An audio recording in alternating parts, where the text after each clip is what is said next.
माँ बाप उस्ताद, वो तो हम बात कर चुके हैं ना कि इनकी दुआ, पर उसमें भी सबसे ज़्यादा बात यह है कि उनको इतना खुश करें कि वो उनके दिल से ही आपके लिए दुआ निकले. बट उसमें somebody asked me this question that my parents, मैं जो भी कुछ कर लूँ, they don't make dua for me. In fact वो ये कहते हैं कि तुमने ये तो नहीं किया था.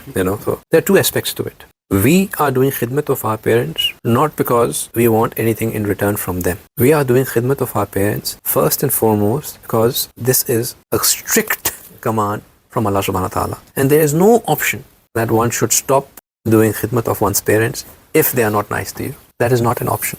No matter how harsh your parents are, no matter how strict they are, no matter how ungrateful they are, you are duty bound to remain respectful, and you're duty bound to remain in their khidmat as long as they are alive. Now, how do we overcome this thing? That we are humans, we want some reciprocation, we want some appreciation, we want some acknowledgement, otherwise things becomes too dry. The best way to console yourself and to regain your energies is to always reflect that, am I getting the tawfiq to do anything good? Because if you are doing a neki, if you're doing a good deed, that's always by tawfiq of Allah subhanahu wa ta'ala. And doing the khidmat of our parents against all odds is also a huge blessing of Allah subhanahu wa ta'ala. And if you are getting the consistency in doing that, that means that if nobody is happy with you, it doesn't matter, because Allah is very pleased with you.